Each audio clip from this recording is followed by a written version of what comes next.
देखो आर्य समाजियों की हालत खराब करता हूँ। बताओ मुझे, ईश्वर है या नहीं है? कैसे पता चला कि है?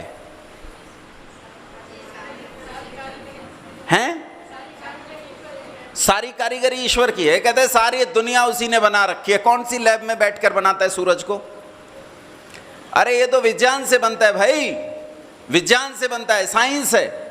साइंस में क्या है कि वो दुनिया थी, दुनिया के प्रारंभ में एक जोर का धमाका हुआ जिसे बिग बैंग थ्योरी कहते हैं। साइंस में पढ़ाया जाता है ना।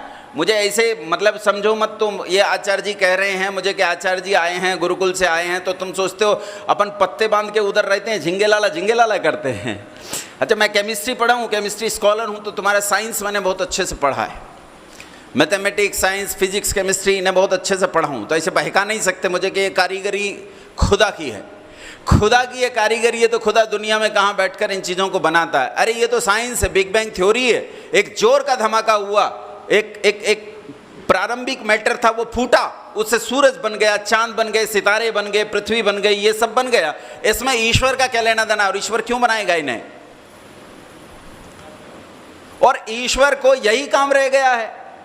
क्या अजीब ईश्वर है। पहले लोगों को इस दुख भरे संसार में भेजेगा, फिर कहेगा तूने गलत कर दिया। अरे भैया दुखी है, गलत तो करेगा ही हैं। अब वो दुख भरे संसार में भेजा, उसने गलत कर दिया, और गलत करने के बाद कहते हैं जी अब कर्म फल व्यवस्था है, अब इसे दंड मिलेगा। अच्छी बात है भाई, ईश्वर ने अच्छा खेल बना रखा है। मैं तो कहता हूं ये कुछ ना होता तो कितना मजा होता। गालिब कहता है न था कुछ तो खुदा था, कुछ न होता तो खुदा होता, डुबोया मुझको होने ने, न होता कुछ तो क्या होता। अरे कुछ ना होता तो कितने आनंद में रहते, कोई जरूरत ही नहीं थी इस बखेड़े की। खामखा बना दिया। ये पत्नी है, ये माँ है, ये बेटी है, ये भाई है, ये बहन है, ये है। अच्छा, जिसका कुछ है ही नहीं उसका कोई क्या कर ले, उसे दुख पाएगा? माँ मर गई दुख हो रहा है, बहन विदा हो गई दुख हो रहा है, पिता मर गया दुख हो रहा है, बेटी छोड़ के चली गई दुख हो रहा है, बेटी के बच्चे बीमार हो गए दुख हो रहा है। और जिसका कुछ नहीं है कोई दुख नहीं, आनंद से रहता है। हमारा कुछ नहीं है, हम सुखी हैं, तुम्हारा है तुम दुखी हो। क्यों बनाया ईश्वर ने? बोलो ईश्वर है कि नहीं है? कैसे पता चला कि है? वो तो तू अरे ये देखो, कहता है ईश्वर ना होता हम भी ना होते। ईश्वर से थोड़े ये बच्चा पैदा हुआ। किससे पैदा हुआ? मां से पैदा हुआ, पिता से पैदा हुआ। ये तो संसार का क्रम है। माता पिता से संतान पैदा होती चली आ रही है, हम माता पिता से पैदा होते चले आ रहे हैं। इसमें ईश्वर का क्या लेना देना भाई?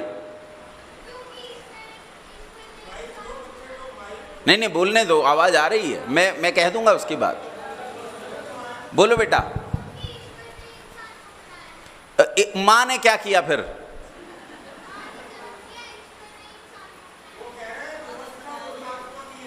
बैठ जाओ नीचे। नहीं व्याख्या नहीं चलेगी ये बिल्कुल भी।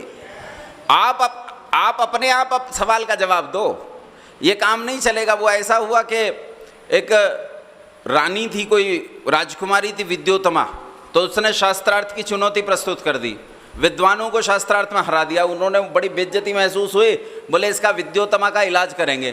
तो वो एक मूर्ख आदमी को पकड़ लाए, कालिदास को। वो उसी पेड़ पर बैठा, उसी डाल को काट रहा था जिस पर बैठा था। तो उसने कहा भैया तू चुप रहना, बस तेरा ब्याह करवाएंगे राजकुमारी से। खुश हो गया। तो उसने कहा लेकिन हाथ पांव से जवाब दे सकता हूँ? बोले हाँ दे सकता है। तो राजकुमारी विद्योत्तमा ने शास्त्रार्थ में उन्होंने कह दिया भाई मौन शास्त्रार्थ हो सकता है, हमारे मुनि जी ने मौन लिया है। तो विद्योत्तमा ने हाथ उठाकर कहा कि ईश्वर एक है। अब कालिदास ने सोचा कि कह रही तेरी एक आंख फोड़ दूंगी, तो कालिदास बोला तेरी दोनों फोड़ दूंगा। लेकिन विद्वानों ने उसकी व्याख्या की कि भाई ये कह रहे हैं कि ईश्वर और जीव दो हैं।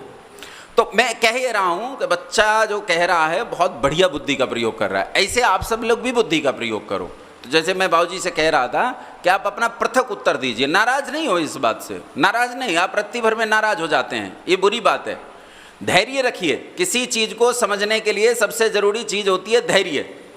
माथे पे हाथ मारने से काम नहीं चलेगा, हमें चीज़ों को समझना पड़ेगा। बताइए ईश्वर है कि नहीं है? बच्चा कह रहा है कि ईश्वर को, वह मनुष्य को ईश्वर ने बनाया, माता तो केवल जन्म देती है। बोलो बोलो, ये तो बालक का जवाब है। आप बताओ ईश्वर है कि नहीं है? अच्छा बताओ ईश्वर रहता कहाँ है? कहाँ रहता है? सब जगह रहता है? कैलाश पर्वत पे तो नहीं रहता? सोचो, सब जगह रहता है। अच्छा बताओ सब जगह रहता है तो इस डेस्क में है कि नहीं है? है। और मुझ में, और आप सब में, और अल बगदादी में। अल बगदादी जिसने लाखों लोगों को मार डाला, उनमें ईश्वर है कि नहीं है? क्या कर रहा है?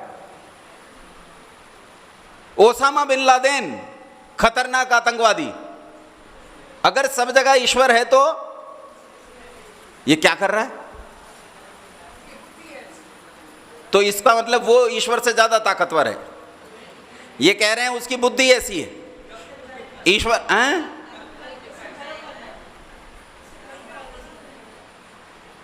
ईश्वर रोकता क्यों नहीं उसे करने से?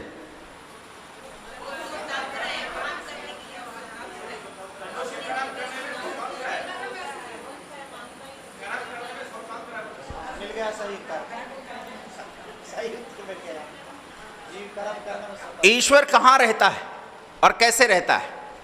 अच्छा ईश्वर सब जगह रहता है तो कैसे रहता है? कैसे?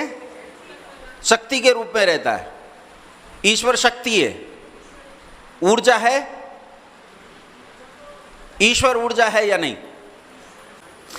अच्छा कुछ लोग कहते हैं ईश्वर के संबंध में कि मानो तो है और ना मानो तो नहीं है। ये बात कहां तक सही है? हैं?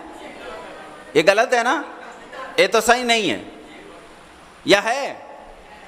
अच्छा कुछ लोग कहते हैं जल थल अग्नि आकाश अनिल सब पर तेरी सत्ता, प्रभु इच्छा के बिना कहीं पर हिल न सके एक पत्ता। ईश्वर की इच्छा के बिना संसार में एक पत्ता भी नहीं हिलता। ये तो सुना है, उसकी इच्छा के बिना संसार में एक पत्ता भी। इसका मतलब दुनिया में जितने शराब के ठेके खुले हैं, इसका मतलब दुनिया में जितना अनाचार अत्याचार हत्याएं हैं डकैतियां हैं,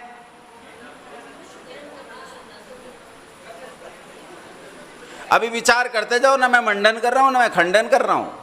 मैं ईश्वर के संबंध में जितनी बातें हैं वो सारी उठा के ला रहा हूं, जो समाज में फैली हुई हैं प्रचलित हैं वो उठा के ला रहा हूं। ईश्वर है या नहीं है? आओ एक छोटी सी घटना से बताता हूं।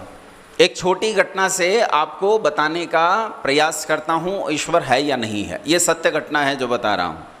ये घटना घटी, और क्या घटना घटी कि हम अपने दादा के साथ लड़ते लड़ते बड़े हुए। पहले तो हमारी माँ आई, आर्य समाजी परिवार से थी, वो लड़ी कि ईश्वर है, दादा बोले कि नहीं है। झगड़ते झगड़ते झगड़ा देखते देखते हम बड़े हुए। बालक सामान्यतः माँ की तरफ झुकते हैं, हम भी माँ की तरफ झुके। हमारी माँ अच्छी विदुषी थी, अच्छी वैयाकरण थी, व्याकरण की अच्छी विदुषी थी, दर्शनों की अच्छी विदुषी थी। दर्शनों को और व्याकरणों को उन्होंने अच्छे से गुरुकुलों में पढ़ा था अपने आचार्यों से रहकर। तो हमारी माँ बहुत अच्छी विदुषी थी। ऐसे सामान्य केवल सामान्य गृहिणी नहीं थी, मतलब धारा प्रवाह संस्कृत बोल सकती थी, धारा प्रवाह 2-3 भाषाएं बोल लेती थी। तो माता जी का और दादा का सनातन झगड़ा। दादा कहे ईश्वर नहीं है, माँ कहे कि ईश्वर है। एक दिन हम स्कूल से आए और आकर हमने देखा कि दादाजी बैठे हैं, तो हमारे मन में खुरापात आई।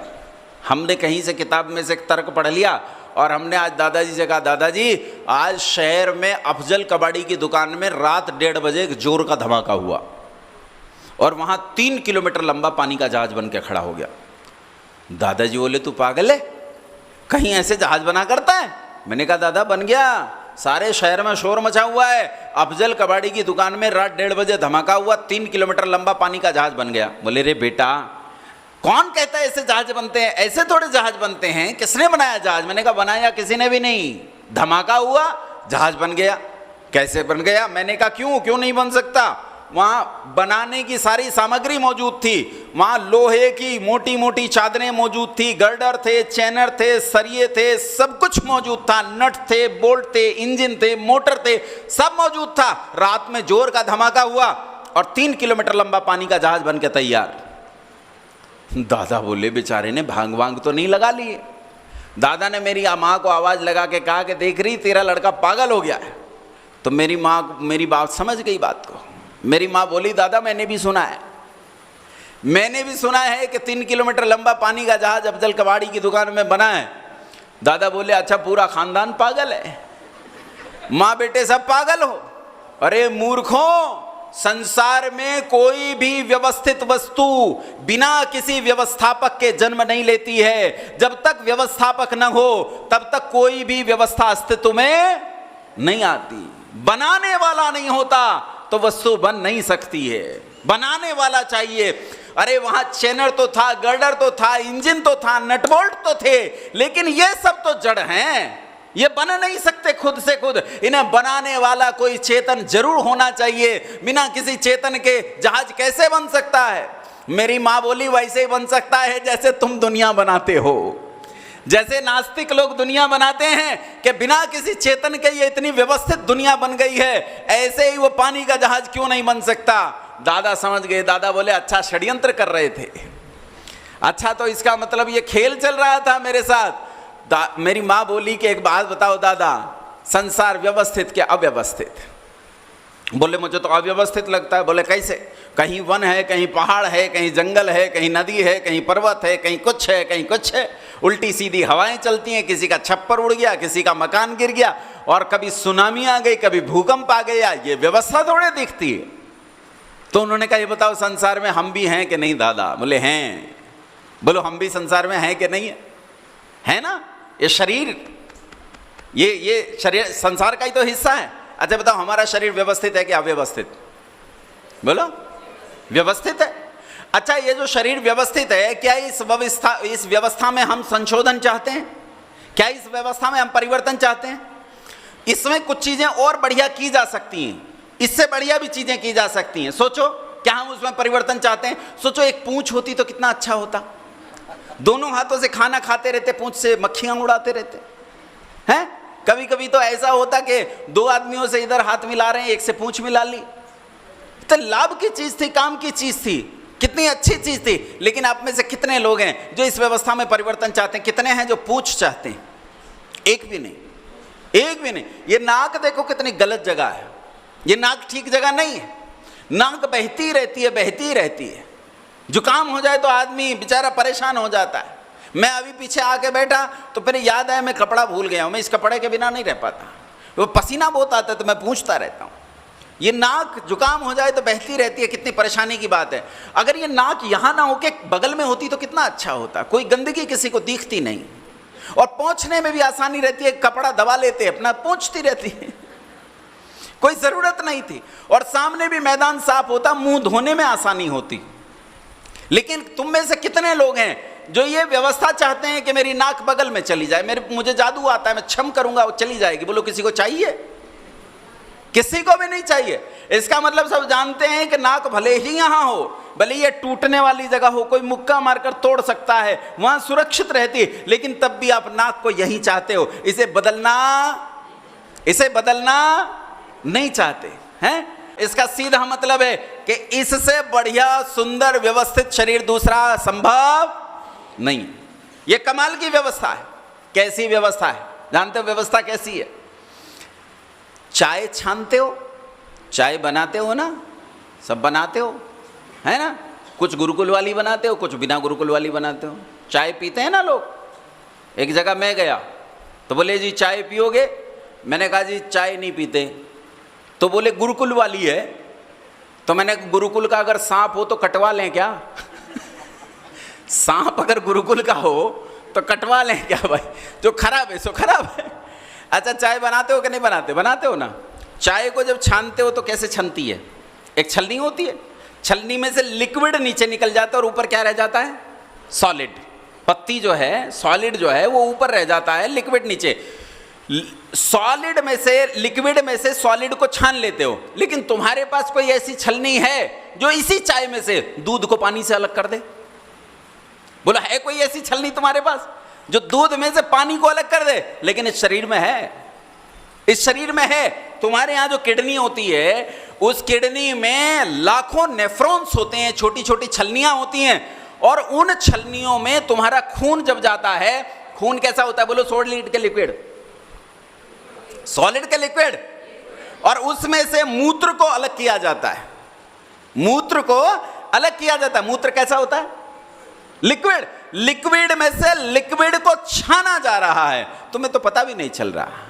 24 घंटे में तुम्हारे सारे खून को कई बार छान दिया जाता है और उसमें से विषैले पदार्थों को तरल रूप में ही अलग करके शरीर से बाहर फेंक दिया जाता है। बोलो हाँ के ना?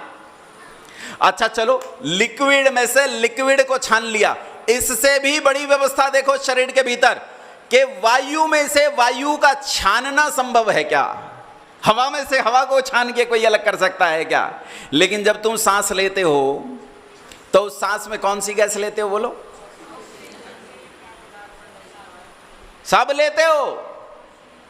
ये जो यज्ञ हमने किया, इस यज्ञ में तुम्हें क्या लगता है? कार्बन डाइऑक्साइड नहीं बनी? बनी कि नहीं बनी? कार्बन मोनोऑक्साइड नहीं बनी? बनी ना, बनती है। बाहर स्कूटर चल रहे हैं, मोटरसाइकिल चल रही है, सल्फर डाइऑक्साइड बन रही है, नाइट्रस ऑक्साइड बन रही है, नाइट्रिक ऑक्साइड बन रही है। दुनिया भर में जितनी गैसें हैं, जब तुम सांस लेते हो तो वो सारी विषैली और अच्छी दोनों प्रकार की गैसें सारी भीतर लेते हो। बोलो हाँ के ना? हाँ, ऐसे करते निलाओ यूं, मुझे पता चलेगा तुम जिंदा बैठे हो। बोलो बोलो, सारी सांस लेते हो कि नहीं लेते? सब भीतर लेते हो सांस में, और जब भीतर चली जाती हैं तो फेफड़े में जाती हैं। फेफड़े में जाके जब वो नोक करती हैं, भाई साहब आ गए, भाई साहब आ गए हैं, फेफड़ा दरवाजा खोलता है। छोटी छोटी एल्वियोलाई होती हैं, छोटी छोटी कोठरियां होती हैं। वो कोठरियां कहती हैं आजा अंदर बैठ, अंदर बुलाती हैं, सोफे पर बिठाती हैं, लेकिन उनमें से ऑक्सीजन को रख लेती हैं और बाकी को बाहर। बाकी सब कैसे बाहर, केवल ऑक्सीजन को छांट लिया जाता है और ऑक्सीजन को छांट के शरीर के भीतर सप्लाई कर दिया जाता है। क्या जबरदस्त व्यवस्था! ऐसी व्यवस्था जो संसार में कहीं हो ही नहीं सकती। यह आंख क्या कमाल का कैमरा है, ऑटो फोकस कैमरा है। ये जो कैमरा लगा हुआ ना हर्षित का सामने, ये कैमरा जो आप देख रहे हो, ये इस कैमरे से कभी कभी क्या करता है, मुझे फोकस करता है। ये आएगा जब यहाँ खड़ा होगा तो मुझे फोकस करेगा और मेरे आसपास का सब कुछ ब्लर हो जाएगा। ये इसे करना पड़ता है, ये तब होता है। ये ऑटो फोकस कैमरा ऐसा है कि मैं यहीं बैठे जिस पर केंद्रित करूंगा वो उसे फोकस करेगा, बाकी सब ब्लर हो जाएगा। क्या जबरदस्त कैमरा लगाया है! ऐसा कैमरा जो दूर की वस्तु को भी फोकस कर रहा है, निकट की भी वस्तु को फोकस कर रहा है, और कोई चलाना नहीं पड़ता कुछ, इसमें हिलाना चलाना कुछ भी नहीं पड़ता है। दूर भी वस्तु देख सकता हूं, निकट भी वस्तु देख सकता हूं, दोनों वस्तुओं को मैं अपनी योग्यता से देख सकता हूं। कमाल का कैमरा। रिसीवर, कान में रिसीवर लगाया है, तुम जो कुछ बोल रहे हो वो बोलना मेरे कानों तक पहुंचता है। बोला तुमने वहां, इतनी दूर बैठे हो, वहां उतनी दूर बैठे हुए वो शब्द मेरे कान में पहुंचते हैं। कैसे कैसे? देखो कमाल की घटना कि जब तुम बोलते हो तो तुम्हारे यहाँ वोकल कॉर्ड्स होते हैं, 2 वोकल कॉर्ड्स होते हैं, यूं चलते हैं वो यूं। जिन्होंने विज्ञान पढ़ा है, जिन्होंने साइंस पढ़ा, बायोलॉजी पढ़ी है, वो वोकल कॉर्ड्स जानते होंगे कैसे गति करते हैं। वोकल कॉर्ड्स यूं चलते हैं यहाँ, और वोकल कॉर्ड्स के बाद ये गला गति करता है, गले के बाद ये गाल गति करते हैं, जिह्वा गति करती है, और इन होठ गति करते हैं। इन सब के सम्मिलित प्रयास से एक शब्द बोल पाते हो तुम। तुमने कहा क, तो क जो बोला, इन सब के सम्मिलित प्रयास से तुम बोल पाए क। अब क ने क्या कहा, जब मैंने बोला उससे बाहर जो हवा है, उस हवा में एक धक्का पहुंचा, धक्के में विरलन और संपीड़न हुआ, और ये विरलन और संपीड़न एक जगह से दूसरी जगह होते हुए मेरे कान तक पहुंचा। लेकिन ताज्जुब की बात, ये बताओ, जब मैं बोलता हूं मेरे बीच में से कोई निकल जाएगा कि नहीं? मेरे और तुम्हारे कान के बीच में से कोई निकल जाता है कि नहीं? अभी हर्षित आता है, बार बार बीच में इधर उधर आएगा, इधर उधर आएगा, आएगा जाएगा, लेकिन क्या शब्द में अंतर आता है? शब्द में अंतर आता है। यहाँ पंखा रख दो जो इस हवा को ही उड़ा दे बीच में से जिसमें विरलन संपीड़न आ रहा है, लेकिन ताज्जुब की बात है कि वो शब्द नहीं बदलता, वो शब्द आपके कान पर पहुंचता है, पर्दे पर वैसा ही दबाव प्रस्तुत करता है, और आपको वही सुनता है जो मैं बोल रहा हूं। संसार में ये व्यवस्था कहीं और देखने में आती है? आती है कहीं और ये व्यवस्था देखने में? बताओ शरीर व्यवस्थित है कि नहीं? हाँ ना बोलो, हाँ ना बोलो, व्यवस्थित है कि नहीं है? व्यवस्थित है। तो जो व्यवस्थित वस्तु है वो किसी ना किसी व्यवस्थापक ने बनाई होगी। बिना किसी व्यवस्थापक के कोई व्यवस्थित वस्तु नहीं बन सकती। व्यवस्थित है तो कोई ना कोई व्यवस्थापक है। तो शरीर को किसने बनाया? किसने बनाया? मां ने। किसने बनाया? नास्तिकों का यही तर्क होता है, किसने बनाया? माँ ने बनाया, तो माँ से पूछ लेते हैं, माँ से पूछ लेते हैं। माँ ने अगर बनाया है तो माँ को ये आँख बनानी जरूर आती होगी। अगर माँ ने इसे बनाया है तो माँ को ये आँख बनानी जरूर आती होगी। क्यों री माँ, एक आँख बना दोगी? बना दोगी एक आँख? क्यों री माँ, एक बूंद खून बना दोगी? बना पाओगी? नहीं बना सकती। न एक बूंद खून बना सकती हैं, न कान का पर्दा बना सकती, न आंख बना सकती हैं। इसका मतलब माँ ने नहीं बनाया, क्योंकि अगर माँ ने बनाया होता तो माँ को जानकारी होनी चाहिए, लेकिन माँ नहीं बता पा रही, इसका मतलब माँ ने नहीं बनाया है। माँ वो लेबोरेटरी जरूर है जिसके भीतर बना है। माँ वो लेबोरेटरी जरूर है। वो छोटा सा बच्चा कितनी बढ़िया बात कह रहा था। माँ वो लेबोरेटरी जरूर है जिसके भीतर बना है, लेकिन माँ ने तो पिताजी ने बनाया होगा। पिताजी से पूछ लेते। क्यों जी, तुम्हारे भी तो बच्चे होंगे 6 7 7 8 8? नहीं नहीं नहीं नहीं, तुम्हारे नहीं। अच्छा माफ़ कर दो मुझे, तुम तो शायद हिंदू हो ना। हाँ, तुम्हारे बच्चे कहाँ होंगे? जब मैं छोटा था तो हमारे यहाँ उधर हरियाणा पश्चिमी उत्तर प्रदेश में खाद के कट्टों पर मुहर लगी आती थी, कहते थे 3 या 4 बच्चे घर में लगे अच्छे। फिर मैं बड़ा हुआ तो ये कहने लगे हम 2 हमारे 2। अब मैं और बड़ा हो गया तो अब ये कहने लगे शेर का बच्चा एक ही अच्छा। और मैंने तो इससे आगे का भी पढ़ लिया। एक ट्रॉली के पीछे लिखा हुआ जा रहा था, बच्चा ना बच्ची नींद आए तुम्हारा बेड़ा गर्क हो। इन हिंदुओं को किसी शत्रु की कोई जरूरत नहीं है। लोगों तो मुसलमानों का है, मुसलमानों से खतरा, तुम्हें तो खुद से खुद खतरा है। तुम बच्चे ही पैदा नहीं करोगे, 2 पीढ़ी में तुम खुद खत्म हो जाओगे। 2 ही पीढ़ी तो बची है तुम्हारी, पिछली 2 पीढ़ी खत्म हो जाएंगी, अगली पैदा नहीं करोगे, तुम खत्म हो जाओगे। वेद कहता है 10 पुत्रों तक पैदा करो। कितने तक? पुत्रों में पुत्र पुत्रियां दोनों आ जाते हैं। कितने पुत्रों तक पैदा करो? 10 पुत्रों तक पैदा करो। तक का मतलब ये नहीं है कि शर्त लग गई 10 ही करने हैं। तक का मतलब है कि 10 करो, न समस्या, कुछ समस्या हो तो 9 करो, कुछ समस्या हो तो 8 करो, 7 करो, 6 करो, 5 करो, 4 करो, और 4 भी ना कर सको तो डूब मरो। सच कहता हूं तुम्हें, अगर तुम 4 संतान पैदा नहीं कर पाते तो तुम हत्यारे हो। जानते हो कैसे हत्यारे हो? मैं बताता हूं। मान लो मेरा एक बेटा है केवल, कोई बेटी नहीं है, मेरा केवल एक बेटा है। मेरे बेटे की जब संतान पैदा होगी तो ये बताओ वो चाचा किसे कहेगी? बोलो भाई, ताऊ किसे कहेगी? बुआ किसे कहेगी? मौसी किसे कहेगी? क्योंकि उधर भी एक ही है। तो तुमने चाचा की हत्या कर दी, ताऊ की हत्या कर दी, तुमने साढ़ू की हत्या कर दी, तुमने भतीजों की हत्या कर दी, तुमने फुफेरे भाई बहनों की, ममेरे भाई बहनों की, मौसेरे भाई बहनों की, सबकी हत्या कर दी। तुम हत्यारे हो। इसलिए 2 पुत्र और 2 पुत्रियां करने ही चाहिए। खैर, हम अपनी बात पर आते। माताओं को तो पता नहीं है कि बच्चा कैसे बनता है, पिताओं को जरूर पता होगा। क्यों जी, तुम एक आंख बना सकते हो? एक बूंद खून बना सकते हो? 1 इंच त्वचा बना सकते हो? नहीं बना सकते। इसका मतलब ना मां को पता ना पिता को पता। तो फिर किसने बनाया? किसने बनाया? नहीं नहीं, ऐसे क्यों इतनी जल्दी रेल में बैठे हो? किसने बनाया? ढूंढेंगे। क्या डॉक्टर इंजीनियर साइंटिस्ट ने बनाया? तो सुनो, डॉक्टर इंजीनियर साइंटिस्ट को जो चीज बनानी आ जाती है वे उसकी फैक्ट्री लगा देते हैं। इन्हें वॉशिंग मशीन बनानी आई, उसकी फैक्ट्री। फ्रिज बनाना आया, उसकी फैक्ट्री। कुछ भी बनाना आ जाए उसकी फैक्ट्री बना देते हैं। ये बताओ, अगर इन्हें बच्चा बनाना आ गया तो? बोलो जी, फैक्ट्री। और फिर तुम दुकान पे जाओगे और जैसे कुरकुरे खरीद के लाते हो वैसे ही वैक्यूम पैक बच्चा खरीद के लाओगे। भैया बच्चा देना। तो उसने बच्चा दिया, तुम कह रहे नहीं ये वाला नहीं, ये तो विदेशी कंपनी का, पतंजलि का दे, पतंजलि का चाहिए हैं, वो वैक्यूम पैक होगा। फिर तुम कहोगे, तुम उसमें नई नई तकनीकें लाएंगे डॉक्टर। तुम कहोगे भैया, वो पूछेगा जी बच्चा कैसा चाहिए, इंजीनियर चाहिए कि डॉक्टर चाहिए? तो नहीं नहीं, इंजीनियर डॉक्टर नहीं, पॉलिटिशियन दे, पॉलिटिशियन। तो किस टाइप का पॉलिटिशियन चाहिए जी? जो ढंग का भ्रष्ट हो, ऐसा पॉलिटिशियन दे जो अच्छे से करप्शन कर सकता हो। तो तुम बच्चे खरीदने जाओगे। लेकिन अभी ऐसी कोई फैक्ट्री नहीं लगी है, इसका मतलब डॉक्टर इंजीनियर साइंटिस्ट को बच्चा बनाना नहीं आता, माता पिता को नहीं आता, दुनिया के किसी वैज्ञानिक को नहीं आता। तो किसने बनाया? क्या है? जिन्होंने चंद्रयान बनाया वो बुद्धिमान लोग हैं कि नहीं है? हाँ ना बोलो, है ना? तो वो वैज्ञानिक बता रहे थे, मैं सुन रहा था कि अगर उसके सारे सेंसर्स फेल हो जाएं तो भी लैंड करेगा। सेफली लैंड करेगा। उन्होंने कहा उसका ये गड़बड़ हो जाए, उसमें 2 इंजन है, दोनों बंद हो जाए तो भी लैंड करेगा। उन्होंने कहा हमने फुल प्रूफ करके भेजा है कि उसकी लैंडिंग होनी है, लैंडिंग रुक नहीं सकती। अच्छा ये बताओ, जिन्होंने इतनी दूर चांद पर विमान को बिना किसी आदमी के लैंड करवा रहे, बुद्धिमान है कि नहीं है?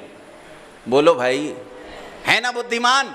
लेकिन ये बताओ, जो भी है, मुझे नहीं पता कौन है, लेकिन जिसने ऐसी चीज बनाई जिस चीज को वो बुद्धिमान लोग संसार के सारे इकट्ठे होकर नहीं बना सकते, वो बताओ वो उन सबसे ज्यादा बुद्धिमान है कि नहीं?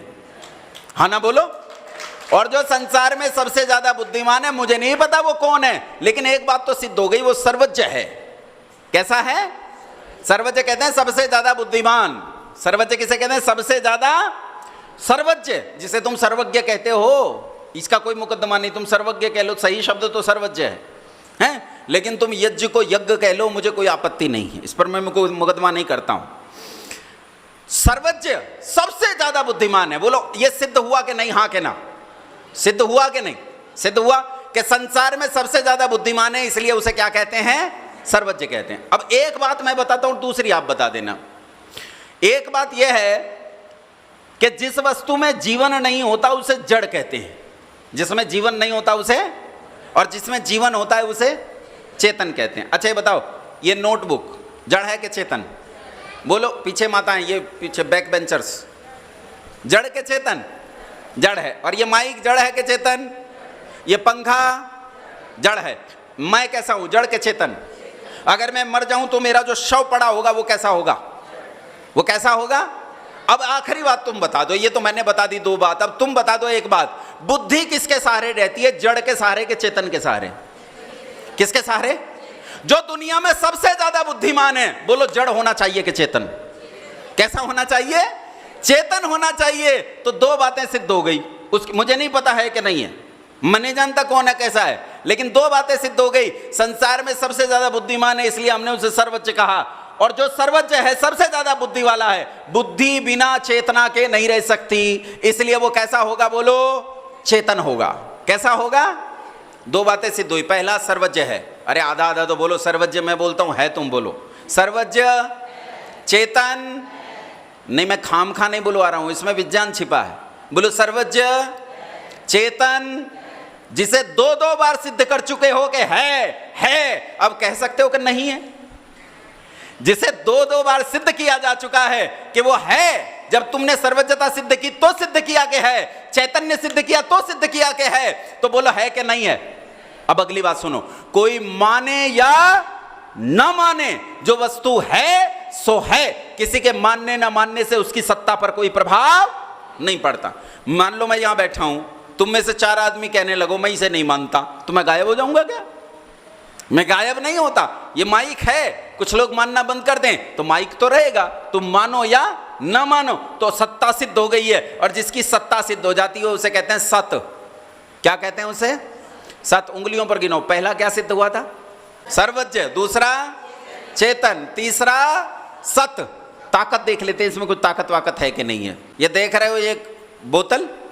अच्छा ये बताओ, ये बोतल अपने आप यहां से हिलेगी या इसे हिलाने के लिए मुझे बल लगाना पड़ेगा? बल लगाना पड़ेगा। साइंस का गति का नियम है, पहला नियम सुनो, लॉ ऑफ इनर्शिया, जड़त्व का सिद्धांत। ये कहता है कोई वस्तु स्थिर है तो स्थिर रहेगी, गति में है तो गति में रहेगी, जब तक उस पर कोई बाह्य बल ना लगा दिया जाए। स्थिर है, गति में लाना है तो क्या करना पड़ेगा? बल लगाना पड़ेगा। बात समझ में आई कि नहीं? अच्छा बताओ, इस बोतल को मैं बल लगाकर इसकी जगह से हटा सकता हूं कि नहीं? हटा सकता हूं ना? अच्छा ये बताओ, इसे हटा दूंगा? हाँ तो बोलो, तुम तो अफसोस में हो किसी। अच्छा इस डेस्क को हटा दूंगा कि नहीं? बोलो। इस दीवार को हटा दूंगा कि नहीं? नहीं हटा पाऊंगा। क्यों? इसे क्यों हटा रहा हूं, उसे क्यों नहीं हटा रहा? किसी वस्तु को विस्थापित करने के लिए उसके द्रव्यमान से ज्यादा बल चाहिए। कितना बल चाहिए? द्रव्यमान से। मेरा बल इस बोतल के द्रव्यमान से ज्यादा है, लेकिन इस दीवार के द्रव्यमान से कम है। समझ में आई कि नहीं बात? अच्छा ये बताओ, धरती सूरज के चारों ओर घूम रही है और बिना घुमाए तो घूम नहीं सकती। जिसने घुमाया है उसका बल पृथ्वी के द्रव्यमान से थोड़ा के ज्यादा। हाँ ना बोलो। और मैं गलत बोलूं तो मेरा हाथ पकड़ लेना कि झूठ बोल रहे हो, इस बात को सिद्ध करके तब जाओ। बिना झूठ बोलकर आगे नहीं बढ़ सकते हैं। धरती सूरज के चारों ओर घूम रही है, बोलो हाँ के ना? घूम रही है। अच्छा, धरती में द्रव्यमान कितना? बहुत है, हम तो नहीं तोल सकते कितना द्रव्यमान है, लेकिन जिस किसी ने धरती को धक्का देकर चलाया है उसका बल धरती पर रहने वाले सारे प्राणियों से कम के ज्यादा? बोलो। और पृथ्वी तो छोटी सी है, पृथ्वी से 300 गुना बड़ा बृहस्पति और लाखों गुना बड़ा सूरज उन सबको ऐसे घुमाता है जैसे आकाश में पक्षी विमानवत उड़ते हैं, ऐसे संसार के सारे ग्रह नक्षत्रों को घुमा रहा है। जिसके पास इतना बल है वो शक्तिमान नहीं, क्या है? सर्वशक्तिमान। कैसा है वो? बोलो सर्वशक्तिमान। कितनी बातें हो गई? पहला बोलो सर्वज्ञ, दूसरा चेतन, तीसरा सत्य, चौथा सर्वशक्तिमान। कैसा है सर्वशक्तिमान? अभी तुम्हारी समझ में नहीं आया। सर्वशक्तिमान किसे कहते हैं?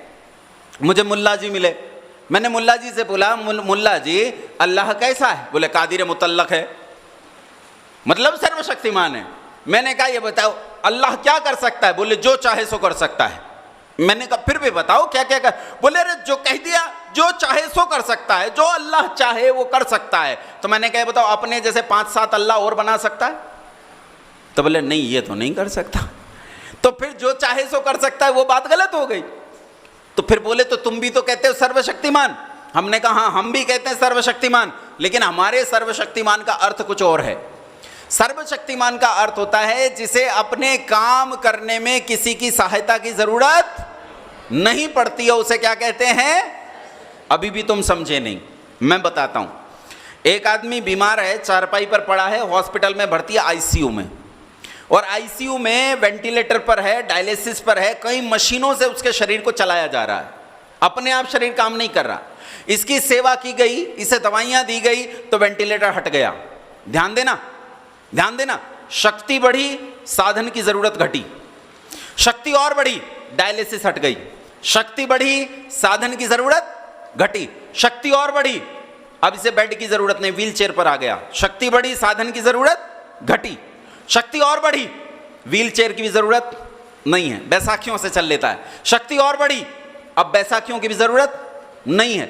जैसे जैसे शक्ति बढ़ती जा रही है साधनों की जरूरत बोलो घटती जा रही है। और शक्ति बढ़ते बढ़ते बढ़ते बढ़ते बढ़ते बढ़ते बढ़ते जब अल्टीमेट पोजीशन में पहुंच जाए, जहां सर्वशक्तिमत्ता की स्थिति आ जाए, वहां साधन शून्यता की स्थिति आ जाती है। वहां किसी साधन की कोई जरूरत नहीं रह जाती है। समझ में आया?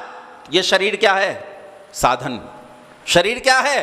साधन। तो जो सर्वशक्तिमान है उसे शरीर रूपी साधन की कोई जरूरत नहीं है, और जिसके पास शरीर नहीं उसे कहते हैं निराकार।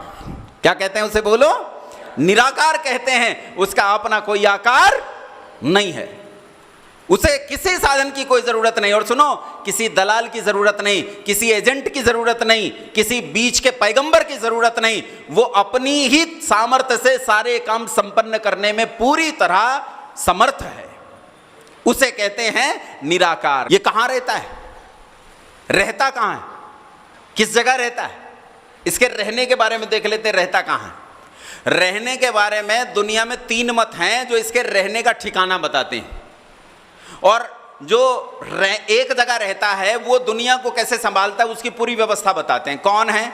एक तो कुरान, एक बाइबल, और एक अपने वाले हैं पुराण वाले। ये सब बताते हैं व्यवस्था। कैसे बताते हैं? कुरान वाला कहता है कहां रहता है? बोलो 7वें आसमान पे। कहां रहता है? और बाइबल वालों का कहां रहता है? 4थे आसमान पे। और इनका अपने वालों का कहां रहता है? पता नहीं कहां रहता है। कुछ का क्षीर सागर में रहता है, कुछ का कैलाश पर्वत पे रहता है, कुछ का वैष्णो देवी में रहता है, और बहुत सारी जगह हैं। लेकिन कुल मिला के ये भी मानते हैं किसी एक जगह पे रहता। अब एक जगह पे रहने वाला व्यक्ति की व्यवस्थाओं को कैसे चलाएगा? कैसे चलाएगा व्यवस्थाओं को? एक जगह रहने वाला, तो उसकी ये व्यवस्था बताते हैं। तुम्हारे घर में जब मृत्यु हो जाए तो 13 दिन के बाद क्या करते हैं? उनकी 13वीं करते हैं। और 13वीं में कौन से पुराण की कथा होती है? गरुड़ पुराण की कथा। यही गरुड़ पुराण की कथा जो कि तो यही कथा बाइबल में है और यही कथा कुरान में है। कथा क्या है सुन लो। कथा यह है कि हर आदमी के कांधे पर 2 देवदूत छोड़े गए हैं। शास्त्री जी के कांधे पर 2 देवदूत, मेरे कांधे पर 2 देवदूत, बहन जी आपके कांधे पर 2 देवदूत, सबके कांधे पर 2-2 देवदूत छोड़े गए हैं। समझ में आई बात? इनमें से दाएं कांधे वाला देवदूत पुण्य का हिसाब रखता है, इसने क्या क्या पुण्य किया, और बाएं कांधे वाला पाप का हिसाब रखता है, इसने क्या पाप किया। और जब एक लंबा जीवन जीने के बाद आदमी मर जाता है तो देवदूत इसे पकड़ कर ले जाते हैं वहां जहां न्याय हो रहा है। वहां बड़े मुनीम जी बैठे हैं चित्रगुप्त, उनके पास ले जाते हैं, उन्हें सौंपते हैं, भैया ले आए, मर गया है। तो कहता है अच्छा इसका खाता दिखाओ, पाप कितने पुण्य कितने, तो वो दिखाते हैं इतने पाप इतने पुण्य। तो अगर पुण्य ज्यादा हो तो कहाँ भेज देते हैं, कहाँ भेज देते हैं ना, ठीक बोलो, जन्नत में। कहाँ भेज देते हैं? जन्नत में भेज देते हैं, जिसे आजकल आप लोग स्वर्ग कहने लगे हो। और अगर पाप ज्यादा हो तो कहाँ भेज देते हैं? जहन्नुम में भेज देते हैं, जिसे आप लोग नरक कहने लगे हो। अच्छा, वहां ये विचार नहीं आया, वहां कोई आर्य समाजी नहीं होगा सवाल पूछने वाला, इसलिए वहां ये विचार नहीं आया कि जब दोनों बराबर हो जाएं तो बीच में कोई दीवार है क्या जिसपे बिठाते हैं। वो मुझे बता रहे थे, प्रधान जी बता रहे थे कि पहले अपना आर्य समाज का कार्यक्रम होता तो इतनी भीड़ लगती थी, लोग मुंडेर पे बैठ के देखते थे। तो वहां कोई मुंडेर बनी है क्या जिस मुंडेर पे भाई बराबर हो जाए तो क्या होगा? खैर वो छोड़ते हैं, अभी तो इस कहानी को ध्यान से देख लेते हैं। पाप ज्यादा हो तो जहन्नुम और पुण्य ज्यादा हो तो जन्नत। बात समझ में आ गई? आओ इस कहानी को अच्छे से देखते हैं। दुनिया में कितने लोग रहते हैं? कितने करोड़? 700 करोड़। कितने करोड़ लोग रहते हैं दुनिया में? 700 करोड़। ध्यान से सुनना, मेरा गणित कमजोर है? हर आदमी के कांधे पर 2 देवदूत। देवदूतों की संख्या कितनी हो गई? अरे बोल पड़ो, 1400 करोड़। और वहीं उसी किताब में वर्णित है कि इन देवदूतों के विवाह भी हुए हैं। तो 1400 करोड़ तो देवदूत और 1400 करोड़ देवदूतनियां, कितने हो गए? 2800 करोड़। अच्छा, जब विवाह हो गया है तो क्या सारी उम्र ब्रह्मचारी रहेंगे? कुछ बच्चे कच्चे भी होने चाहिए। और इंडियन फैमिली प्लानिंग के हिसाब से एक जोड़े के केवल 2 बच्चे हों तो 2800 करोड़ तो देवदूत और देवदूतनियां, और 2800 करोड़ इनके बच्चे, टोटल कितने हो गए? 5600 करोड़। 700 करोड़ की देखभाल के लिए 5600 करोड़ लोग रख छोड़े हैं, और तब भी व्यवस्था मुकम्मल नहीं है। किसी को बॉर्डर पे आतंकवादी मार देते हैं, कोई कहीं मारा जाता है, कहीं कहीं कुछ गड़बड़ हो जाती है, कहीं कुछ गड़बड़ हो जाती है। इसका मतलब ये बताओ, कहानी सच्ची के झूठी? बोलो, कहानी सच्ची के झूठी? झूठी कहानी है, कपोल कल्पित कहानी है। ध्यान रखना, एक स्थान पर रहने वाला व्यक्ति कभी भी एजेंटों के माध्यम से अपनी व्यवस्थाओं को नहीं चला सकता। ब्रह्मदत्त जी यहां बैठे, आचार्य जी यहां बैठे, इतना बड़ा आर्य समाज है। अभी पूछ लेते हैं, आचार्य जी आपके घर में इस समय क्या हो रहा है? पता है आचार्य जी को? अच्छा चलो, इनका छोटे वाला बच्चा आकर बताए कि बड़े वाले ने मुझे मारा है। अब ये यहां से दौड़कर वहां गए कि भाई उस व्यवस्था को ठीक कर लूं। जैसे ही इस कमरे से निकले, इस वाले ने एक और को पकड़ के पीट दिया। अब ये वहां जाएंगे और फिर आकर इस व्यवस्था को ठीक करेंगे। अब सोचो, यहां से करोड़ों प्रकाश वर्ष की दूरी पर, जहां जाने में अरबों खरबों वर्ष का समय लगेगा, मान लो वहां जाने में ईश्वर, काम करने में समय तो लगेगा, ईश्वर को थोड़ा कम लग जाएगा, तो वहां जाने में मान लो ये बहुत तेजी से जाए और केवल 4 सेकंड में पहुंच जाए। लेकिन उस व्यवस्था को ठीक करने में जब ये वहां पहुंचा 4 सेकंड में, निकला यहां से, तो यहां व्यवस्था बिगड़ गई। जब निकला उसी समय बिगड़ गई, तो 4 सेकंड तो जाने में लगी और 4 सेकंड आने में लगी। तब तक यहां कितनी बड़ी प्रलय हो जाए उसका कोई भरोसा है? इसका मतलब एक स्थान पर रहने वाला कभी भी व्यवस्थाओं को ठीक ठीक चला। अब देखते हैं व्यवस्था ठीक चल रही है कि नहीं चल रही। उत्तर देना मुझे। पीपल के पेड़ पर पीपल के पत्ते लगते हैं या अमरूद के? अमरूद के पेड़ पर अमरूद लगते हैं कि आम लगते हैं?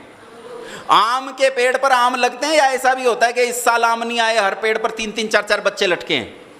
ऐसा तो नहीं होता। इसका मतलब व्यवस्थाएं कैसी चल रही हैं? बोलो, अच्छी चल रही है कि नहीं? व्यवस्थाएं एकदम अच्छी चल रही हैं, बढ़िया चल रही हैं। इसका सीधा मतलब है व्यवस्थापक व्यवस्थाओं के पास है। जब तक व्यवस्थापक व्यवस्थाओं के पास होता है तब तक व्यवस्थाएं ठीक चलती हैं। मैं 12 साल का था और मेरी बहन एक जो है वो लगभग 2 साल की थी। माँ गई कहीं पड़ोस में और मुझे कहकर गई तो इसका ध्यान रखना। अब मैं अपने खेलने में लग गया, बहन भूल गई। पहले कच्चे चूल्हे होते थे वो, जिनमें आग जला के रोटी बनाते थे, और मेरी बहन घुटनों के बल चल चल के चूल्हे के पास पहुंच गई, चूल्हे में हाथ डाल दिया, हाथ जल गया। माँ वापस आई, बताओ किसे पीटा होगा? किसे पीटा? मेरी गलती तो नहीं थी। गलती किसकी थी? बहन की। लेकिन माँ ने क्या कह के पिटा जानते हो? माँ ने ये कह के पिटा कि मैं तुझे ये व्यवस्था सौंप के गई थी, जरूर तू व्यवस्थापक होकर व्यवस्था से दूर हुआ होगा, तभी तो व्यवस्था बिगड़ी। अगर व्यवस्थापक व्यवस्था के पास रहता है तो व्यवस्था नहीं बिगड़ती। और व्यवस्थाएं संसार में बिल्कुल ठीक चल रही हैं। एक ही परमाणु के भीतर दो इलेक्ट्रॉन एक ही ऑर्बिटल में, एक क्लॉकवाइज दूसरा एंटी क्लॉकवाइज चक्कर लगा रहे हैं, आज तक एक्सीडेंट नहीं हुआ। परमाणु जो आंख से दिखाई भी नहीं देता, उसके भीतर व्यवस्थाएं ठीक चल रही हैं। तो बोलो व्यवस्था ठीक चल रही है कि नहीं चल रही है ना? इसका मतलब व्यवस्थापक हर व्यवस्था के पास मौजूद है, तो इसे कहते हैं वो सर्वव्यापक है। कैसा है? Omni present. कोई जगह उससे खाली नहीं है। वो कण कण में व्यापक है, कोई स्थान उससे रिक्त है ही नहीं। कोई एक एक कोशिका में, कोशिका के साइटोप्लाज्म, प्रोटोप्लाज्म, और साइटोप्लाज्म के भीतर जो सूक्ष्म से सूक्ष्म कण है, उसके भीतर भी जो द्रव है, उसके भीतर फैला हुआ है, कोई स्थान उससे खाली नहीं है, एक रस होकर फैल रहा है। उसे कहते हैं सर्वव्यापक।